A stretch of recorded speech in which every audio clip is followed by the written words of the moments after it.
तुम तो माया से मुक्त हो चुकी हो, किंतु मेरा सबसे महान भक्त होने के पश्चात भी दशानन माया में उलझता जा रहा है।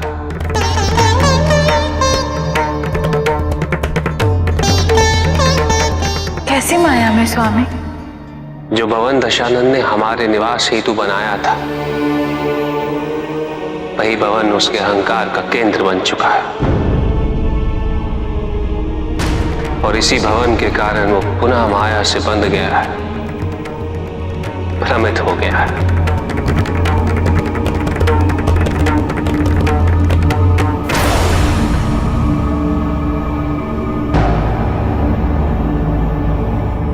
कहोगन?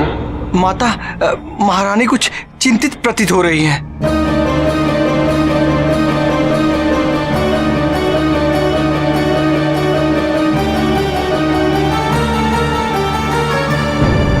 स्वामी हम अभी आते हैं, हमें अनुमति दीजिए। अवश्य पार्वती।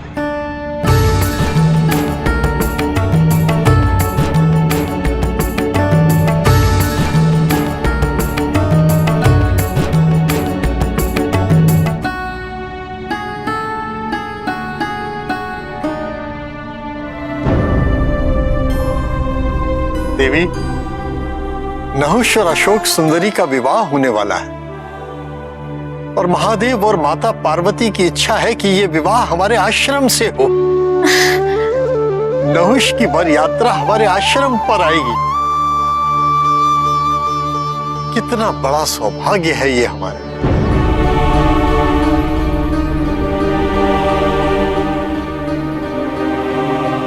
क्या हुआ देवी, आपको यह सुनकर प्रसन्नता नहीं हुई? ये सुनकर कौन प्रसन्न नहीं होगा, किंतु ये दायित्व बहुत बड़ा है। महाराज आयु के पुत्र की वर यात्रा यहाँ आएगी। हम आश्रमवासी राजसी व्यवहार और आचार के बारे में जानते ही क्या है, और हमारे पास पर्याप्त साधन भी नहीं है। महादेव की पुत्री का विवाह है स्वामी। यदि हमारी ओर से कोई कमी रह गई तो हमें हर संभव प्रयास करना होगा, और महादेव के आशीर्वाद से सब हो जाएगा। हमें कार्य प्रारंभ करना चाहिए। केवल 4 ही दिन शेष है। यहाँ कहाँ? हम वस्त्र उपहार कहाँ रखेंगे? क्या हुआ माँ? पुत्री, विवाह में केवल 4 दिन शेष है और हमें यहाँ कोई तैयारियां होते दिखाई नहीं दे रही। कैसे होगा? किंतु माँ, विवाह तो ऋषि वशिष्ठ के आश्रम में होना है, फिर यहाँ कैसी तैयारियां? वस्त्र, आभूषण, उपहार, इनकी व्यवस्था तो यही करनी होगी। यदि यहाँ नहीं हो सकती तो हम अपने राजभवन से मंगा लेते हैं।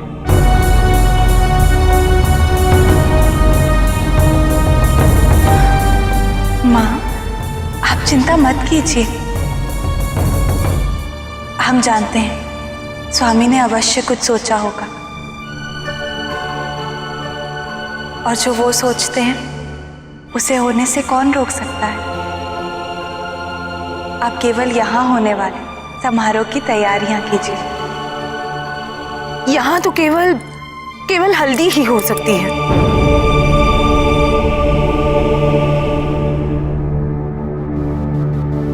हल्दी तो माता और महादेव के विवाह में लगी थी। माता को स्मरण होगा, जब हमें कैलाश पर हल्दी प्राप्त नहीं हुई तो हम सब ने अपने शरीर पर भस्म मल लिया था। हाँ, किंतु नंदी, तब आप वर पक्ष से थे, अब आप कन्या पक्ष से हैं। और ध्यान रहे, कन्या को विवाह के समय वर के गृह से आई हुई हल्दी ही लगाई जाती है, भस्म नहीं। हाँ नंदी, तुम महाराज आयु के यहाँ से हल्दी ले आओ। और हाँ, उन्हें सूचित कर देना कि वो बारात लेकर ऋषि वशिष्ठ के आश्रम पहुंचे। अवश्य माता।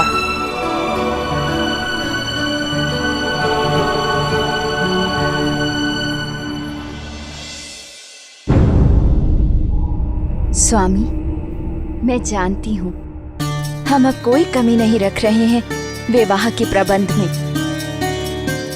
किंतु मुझे भय है कि महाराज के सम्मान हेतु ये तैयारियां पर्याप्त नहीं हैं। ये विवाह वैसे ही होगा जैसे महादेव की इच्छा होगी। यदि उन्होंने हमें ये दायित्व सौंपा है तो अवश्य इसके पीछे कोई कारण होगा। अपने मन से संशय हटा दीजिए।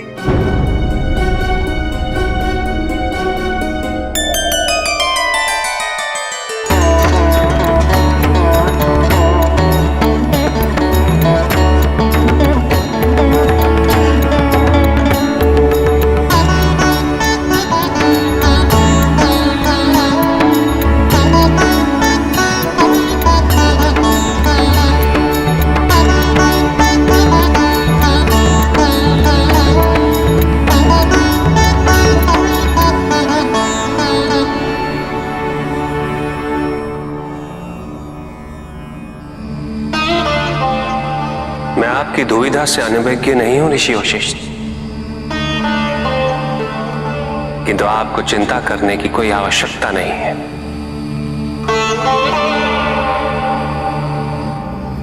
आप तो संसार के सबसे धनी व्यक्तियों में से एक हैं। आपका ज्ञान ही आपकी पूंजी है।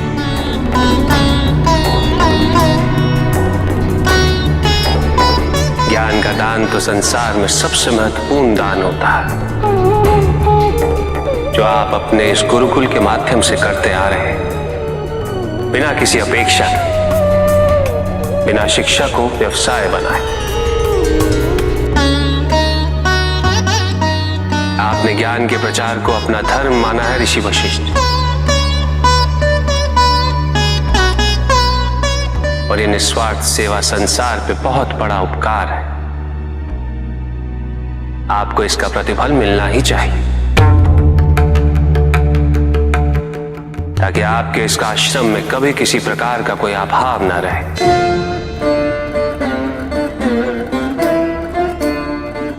और आप बिना किसी चिंता के अपना धर्म निभाते रहें।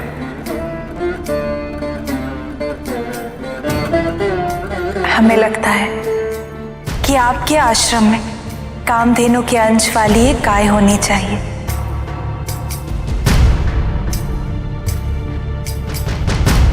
जो सदैव आपके आश्रम की प्रत्येक आवश्यकता की पूर्ति करती रहे।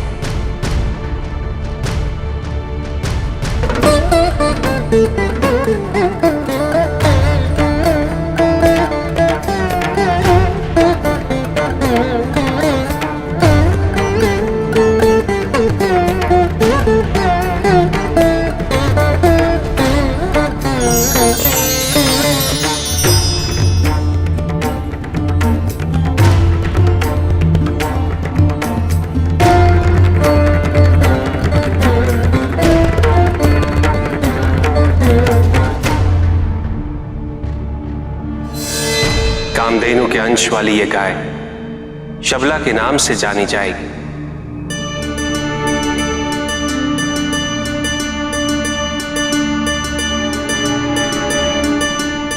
भक्त पर ऐसी कृपा केवल देवों के देव महादेव ही कर सकते हैं।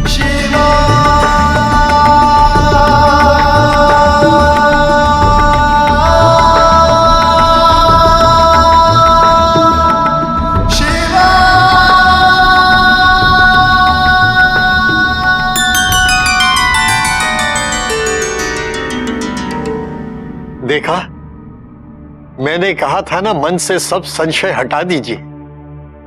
अब महादेव और माता पार्वती की पुत्री का विवाह सबसे श्रेष्ठ होगा, और हमारी ओर से भी कोई कमी नहीं रह जाएगी। और विवाह के लिए हमें जो भी आवश्यकता होगी हम सबला से मांग लेंगे। विवाह के लिए इस आश्रम को सुसज्जित करने हेतु हे सबला हमारी आवश्यकताओं को पूरा करें।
पुत्री,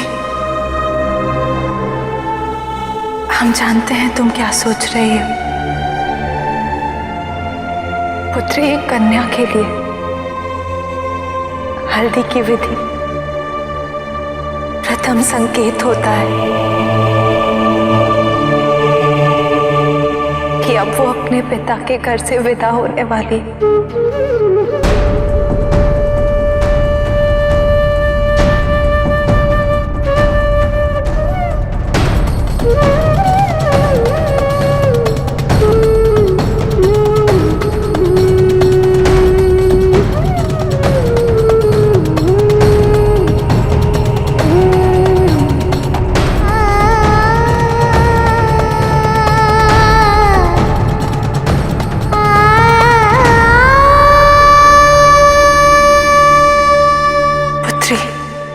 विदा होने का ये अर्थ नहीं होता कि सारे संबंध ही टूट जाए।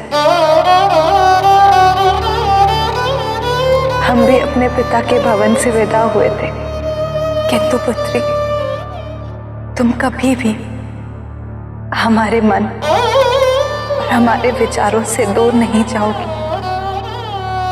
माँ, ऐसा ही क्यों होता है कि पुत्री को ही गृह छोड़कर जाना पड़ता है?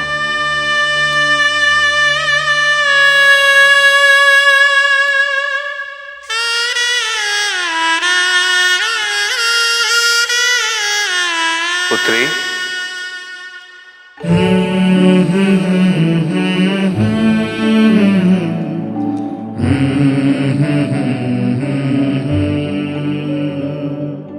पिताजी,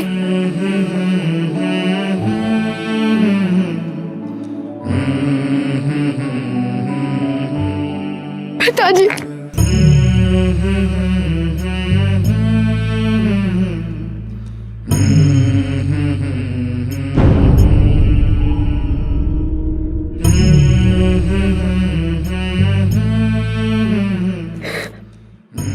संतान चाहे कितना भी दूर क्यों ना चली जाए पुत्री, अपने माता पिता के हृदय से कभी दूर नहीं हो सकती।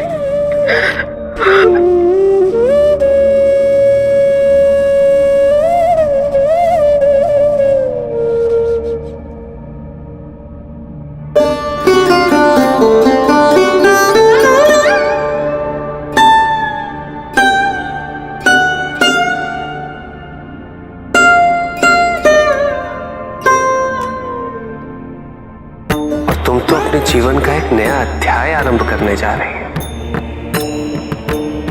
जो ना केवल तुम्हारे लिए अपितु समस्त परिवार के लिए प्रसन्नता का कारण है।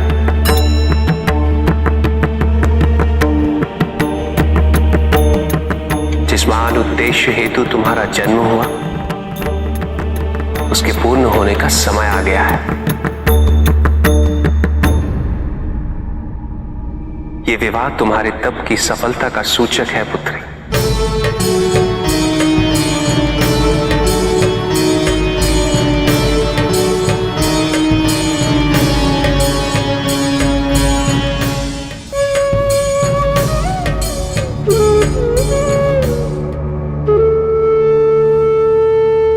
योग और सांसारिक जीवन में बहुत अंतर होता है पुत्री।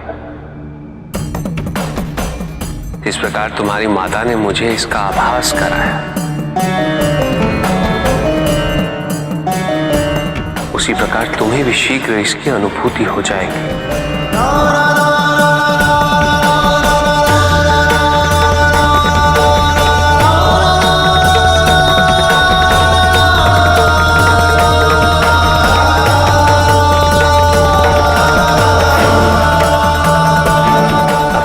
के परिवार को अपना परिवार समझना होगा।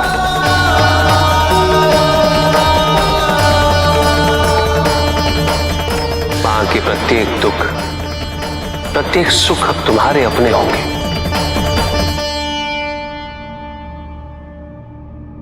गृहस्थी का संतुलन पति व पत्नी दोनों पे आश्रित रहता है पुत्री।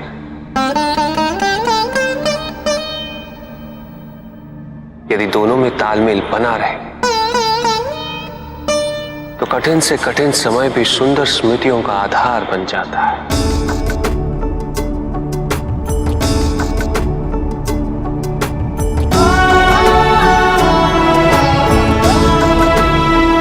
जीवन की प्रत्येक चुनौती संबंध को और स्थायित्व प्रदान करती है,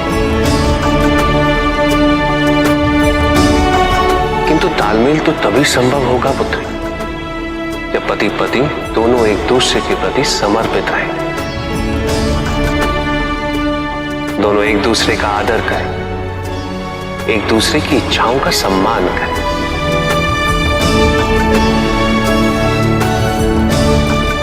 सुखी दाम्पत्य जीवन निरंतर प्रयास का परिणाम है पुत्र, और दाम्पत्य जीवन में सफलता केवल अपने लिए नहीं, अपितु समाज व समस्त संसार के विकास के लिए आवश्यक है। सबको तुमसे यही अपेक्षा होगी कि तुम कभी कोई भूल नहीं करो, क्योंकि तुम महादेव और पार्वती की पुत्री।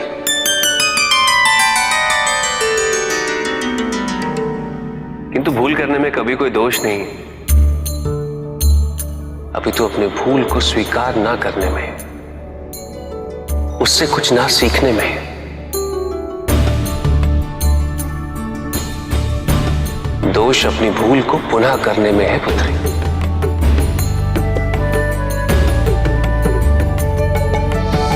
सुखी गृहस्थ जीवन हेतु योगी के गुण अनिवार्य है पुत्री। सहनशीलता, जो हमें श्रेष्ठता की ओर ले जाती है।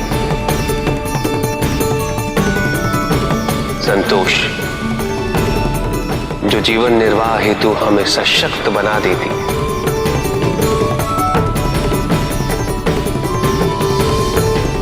दान हमें मोह से दूर रखता है। क्षमा हमें ईश्वरत्व की ओर ले जाती है।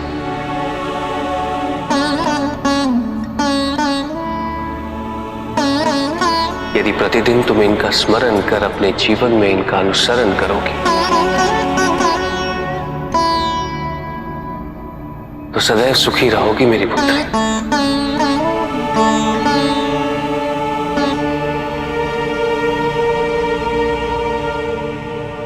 हम इन्हें कभी नहीं भूलेंगे पिताजी। प्रत्येक दिन ही नहीं, प्रत्येक क्षण इनका स्मरण रखेंगे।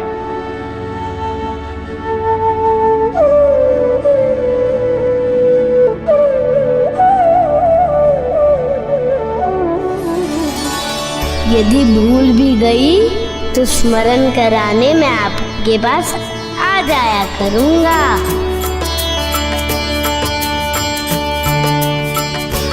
और माँ द्वारा बनाए मोदक भी लाया करूंगा। किंतु प्रश्न ये है कि वो मोदक हम तक पहुंचेगी भी या यात्रा में ही समाप्त हो जाएंगे।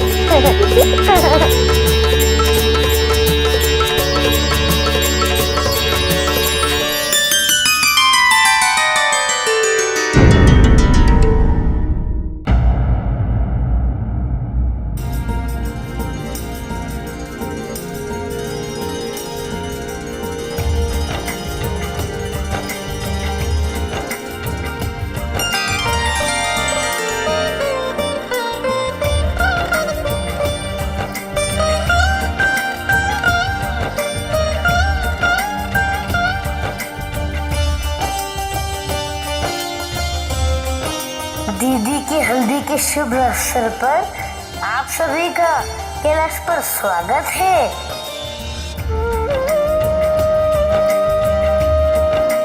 तुम्हारी माता और तुम्हारी बहन कहाँ है?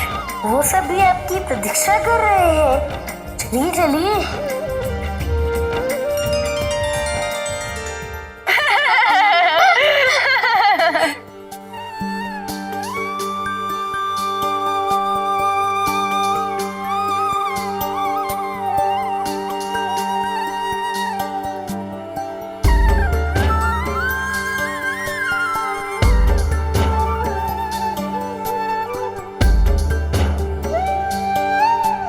हल्दी की रस्म आरंभ करें।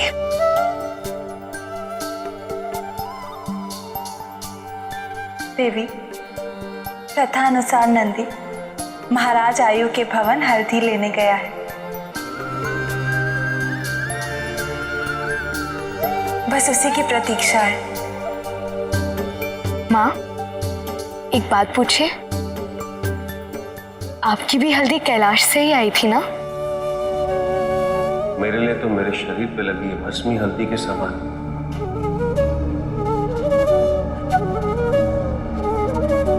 तुम चाहो तो इसी कैलाश की हल्दी समझकर अपनी हल्दी की रीति संपन्न कर सकते। इस भस्म से हल्दी की रीति कैसे?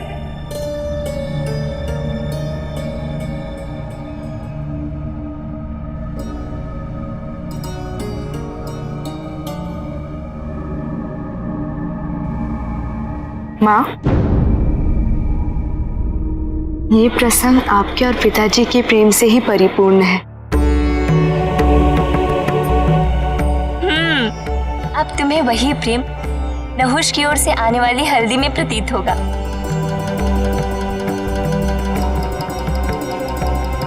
जिसकी अनुभूति करने हेतु तुम इतनी अधीर हो रही हो।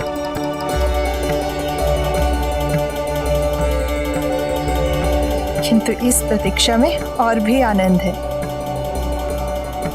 अरे, कोई गीत संगीत तो शुरू करो।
प्रणाम महारानी। प्रणाम नंदी जी। प्रणाम। महादेव और माता की इच्छा है कि वर यात्रा का स्वागत ऋषि वशिष्ठ के आश्रम में हो और विवाह समारोह भी वहीं आयोजित किया जाएगा। गुरु वशिष्ठ के आश्रम में मेरा विवाह, ये सुनकर तो मुझे अति प्रसन्नता हो रही है। महारानी, माता ने कहा है कुमारी अशोक सुंदरी के लिए हल्दी यहाँ से ही ले जाना है। अवश्य नंदी जी।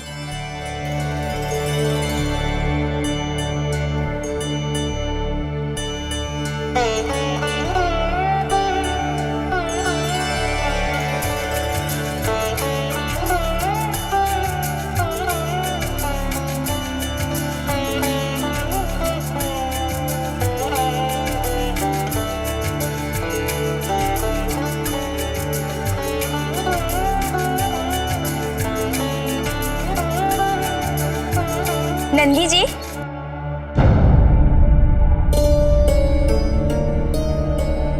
हमारे यहाँ प्रथा है कि हल्दी ले जाने वाला हल्दी लगाए बिना यहाँ से वापस नहीं जाता।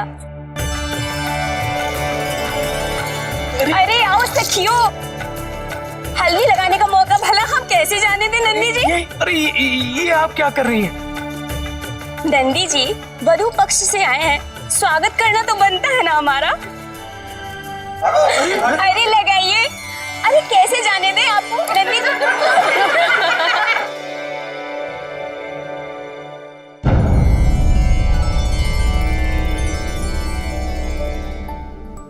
माता,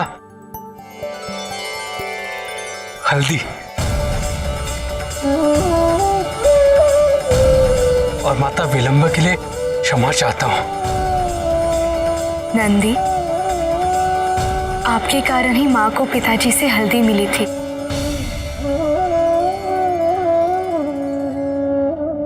और आज आप ही हमारे लिए हल्दी लाए हैं। इससे बड़ा सौभाग्य एक सेवक के लिए क्या हो सकता है।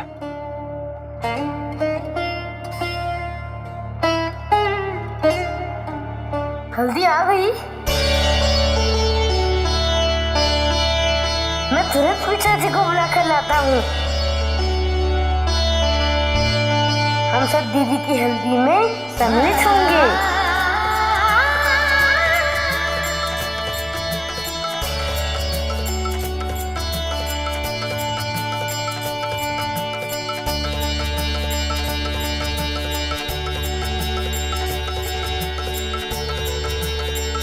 पिताजी पिताजी, चलिए, दीदी की हल्दी है।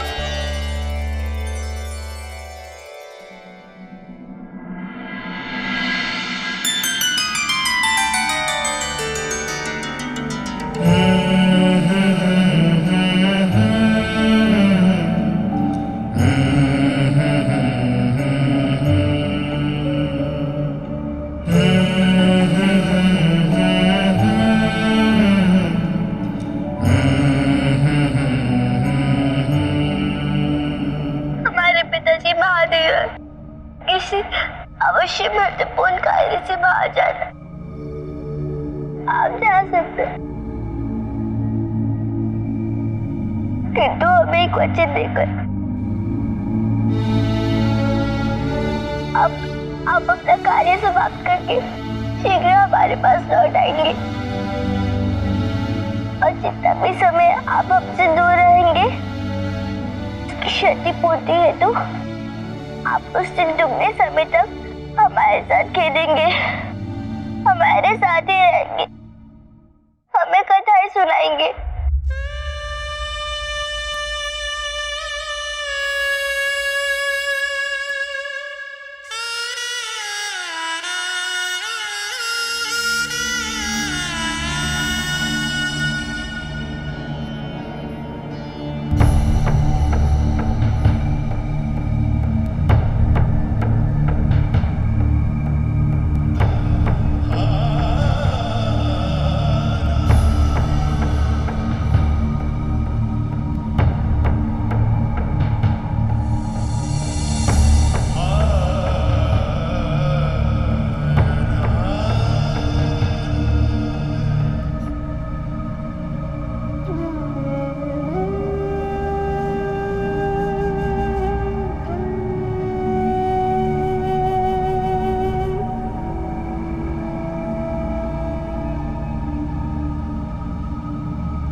पुत्री के हाथों में हल्दी लगते देखना तो माता पिता का स्वप्न होता है।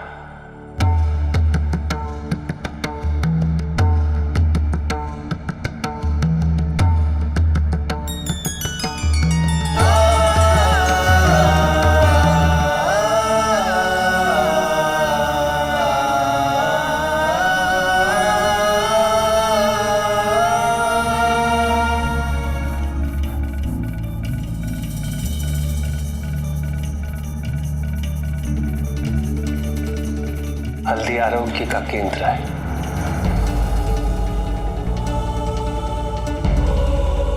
मंगलकारणी है।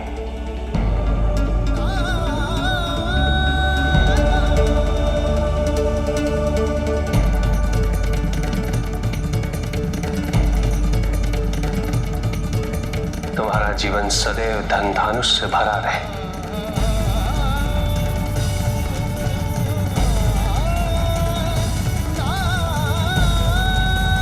इसलिए मैं हल्दी की गांठ तुम्हारे आंचल में रखता हूं।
आज इन दोनों का विवाह है। ये मेरी गुड़िया है और ये उसका वर। सबसे अच्छा वर चुना है हमने। शक्तिशाली, सुंदर, गुणवान और ज्ञानी। अत्यंत सुखी रहेगी मेरी लाडली।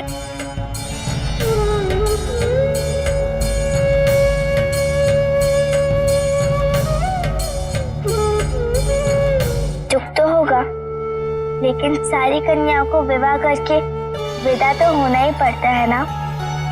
मैं आपको छोड़ के नहीं जाऊंगी, मैं विवाह नहीं करूंगी। पार्वती,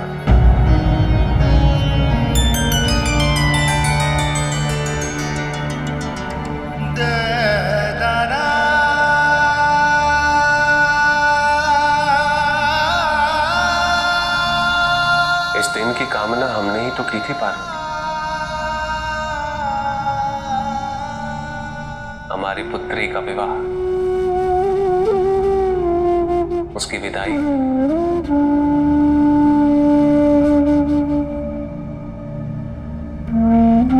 किंतु स्वामी,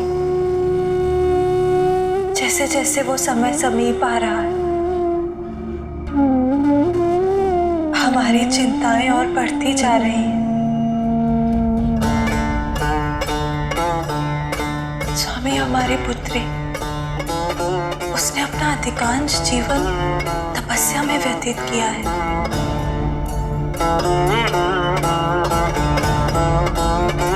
अत्यंत साधारण जीवन शैली रही है उसकी। राजभवन के ऐश्वर्य व सुख का उसने कभी अनुभव नहीं किया है।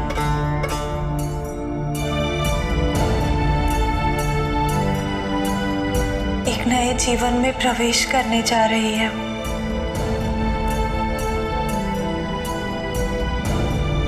क्या हमने उसे इसके लिए तैयार किया है स्वामी?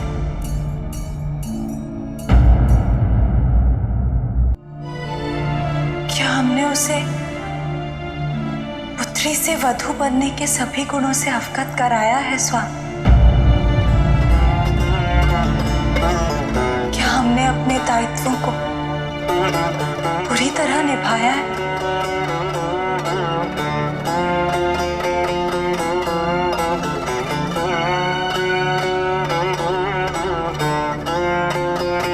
पार्वती, माता पिता अपनी संतान को सब कुछ कैसे सिखा सकते हैं? ये तो संभव ही नहीं, क्योंकि जीवन तो विविधता से परिपूर्ण है। हम प्रत्येक परिस्थिति की कल्पना कैसे कर सकते हैं? हम अपनी संतान को प्रत्येक परिस्थिति का सामना करने हेतु सक्षम कैसे बना सकते हैं? किंतु हम अपनी संतान को नैतिकता की ओर प्रेरित अवश्य कर सकते हैं। उन्हें निडर बना सकते हैं। उसे प्रत्येक परिस्थिति में अपने आत्मविश्वास को अहद न होने देने का महत्व समझा सकते हैं। स्वयं शिष्टाचार व अच्छे आचरण का अनुसरण कर उसके लिए उच्च उदाहरण प्रस्तुत कर सकते हैं। हम उसे ये सिखा सकते हैं कि संसार में कोई छोटा या कोई बड़ा नहीं होता पार्वती। हम उन्हें ये सिखा सकते हैं कि शोषण को सहना और करना दोनों ही अपराध है। हम उन्हें इस प्रकृति का सम्मान करना सिखा सकते हैं और ईर्ष्या, अहंकार, स्वार्थ जैसे अवगुणों से दूर रहना जीवन में आवश्यक क्यों है, ये बता सकते हैं। विनम्रता, निस्वार्थ सेवा, सत्यनिष्ठा,